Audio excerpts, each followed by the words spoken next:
অসুবিধা তো। মমতা বন্দ্যোপাধ্যায় সংখ্যালঘুদের বড় বড় কথা বলেন, একটা উন্নয়নের নাম নেই। পরিযায়ী শ্রমিকরা ঝাড়খণ্ডে গিয়ে তাদের মৃত্যু হয়, তাদের খুন হতে হয়, আর সেই অশান্তি হয় বেলডাঙ্গায়, আর মমতা বন্দ্যোপাধ্যায়ের পুলিশ সেটা 6 ঘন্টা হতে দেয়।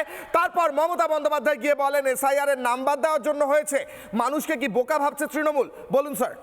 সমস্যাটা কোথায়? আজকে তুমি এখনো পর্যন্ত 5-6 বার ওই ঝাড়খণ্ডের কথাটা বললে, কিন্তু বিগত 1 বছরে যদি দেখি, বাংলা থেকে বাংলা ভাষা বলার জন্য, বাঙালি পরিচিতির জন্য বিজেপি শাসিত রাজ্যগুলিতে একের পর এক পরিযায়ী শ্রমিক নৃশংসভাবে খুন হয়েছে, গ্রেপ্তার হয়েছে।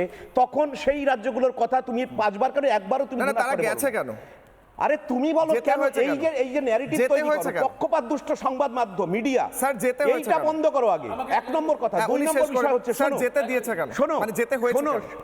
একটা বড় ক্যানভাসে বিষয়টা ভাবতে হবে। এটা বিচ্ছিন্ন বিক্ষিপ্ত কোনো ঘটনা নয়। পরিযায়ী শ্রমিকরা অন্য রাজ্যে কেন যায়? এর দেশটা তো ভারতবর্ষ। হতে পারে তারা অন্য রাজ্যে যাচ্ছে, রাজ্যে কাজ নেই বলে তো। এই তো তাই তো আমাকে কি বলতে দেবে? তা নয়, আমি বলি, শোনো, দেশ স্বাধীন হওয়ার পর আমাদের দেশের অর্থনৈতিক মডেলটা এমনভাবে তৈরি হয়েছে, এদেশের পুঁজি এবং শিল্পের কেন্দ্রীভবন ঘটেছে একটা ক্ষুদ্র অঞ্চলে, গুজরাট মহারাষ্ট্রে।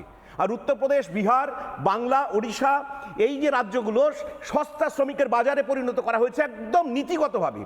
এই সত্যটা যদি ভুলে না যাও, তাহলে এই সত্যটা যদি মনে রাখো, তাহলে এর ব্যাখ্যা খুঁজে পাবে। কেন বাংলা থেকে, কেন বিহার থেকে, কেন উত্তরপ্রদেশ থেকে? আরে উত্তরপ্রদেশ, বিহারে তো বিজেপি সরকার চলছে, কেন সেখানে পরিযায়ী শ্রমিক ওখানে যায়?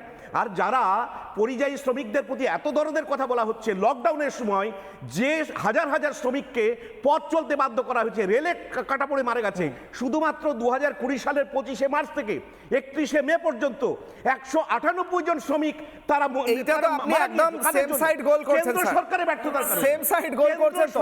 আপনি বলছেন এই রাজ্য থেকে পরিযায়ী শ্রমিক হাজারে হাজারে চলে গিয়ে অন্য রাজ্যে তাদের মৃত্যু হচ্ছে। আপনি বলছেন মমতা বন্দ্যোপাধ্যায়ের ব্যর্থতা। মমতা বন্দ্যোপাধ্যায় বলেন সবাইকে ফিরে আসতে। আপনি কি যে দলকে সমর্থন করেন সেই দলনেত্রীর উল্টো লাইন খেলছেন? আমি এটাও, মমতা বন্দ্যোপাধ্যায় তো বলেন সবাই চলে আসো, আমরা কাজ দেব। আমি তোমাকে, আপনি বলছেন তারা যেতে বাধ্য কারণ এখানে কাজ নেই। 1 নম্বর কথা, শোনো, কেন্দ্র সরকার, তুমি বলো এই রাজ্যে শিল্পায়নের জন্য, তাহলে মমতা বন্দ্যোপাধ্যায় ডাকছেন কেন? তাহলে ডাকছেন কেন? উঠে যাচ্ছি। আপনি বলছেন তো, আপনি ভুল বললে আমি তো কাউন্টার করব স্যার। আমি কাউন্টার করব না। আমি শুধু, আপনি বলছেন চলে যাচ্ছে তার কারণ হচ্ছে এখানে কাজ নেই। আমি বলছি মমতা বন্দ্যোপাধ্যায় তো বলছেন আপনারা চলে আসুন। আমি ভাই বলছি না, তুমি আপনি বলুন স্যার, উত্তর দিন। মমতা বন্দ্যোপাধ্যায় তো বলছেন চলে আসুন। শোনো, শিল্পায়ন বললেন না, উন্নয়নের প্রশ্নে রাজনৈতিক বিরোধ থাকা উচিত নয়। এই রাজ্যে সীমিত সামর্থ্য নিয়ে রাজ্য সরকারের সীমিত, সাংবিধানিকভাবে সীমিত সামর্থ্য আছে।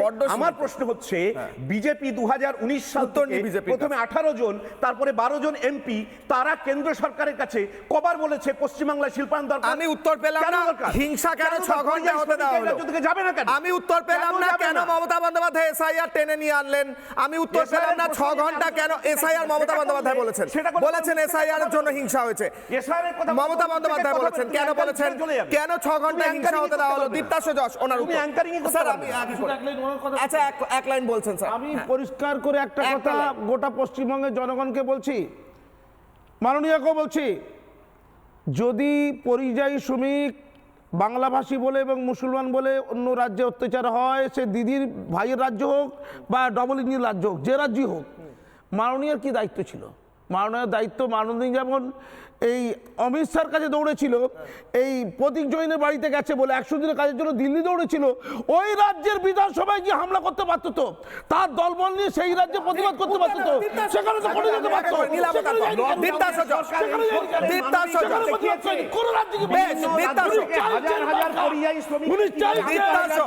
কেন হিংসা হলো?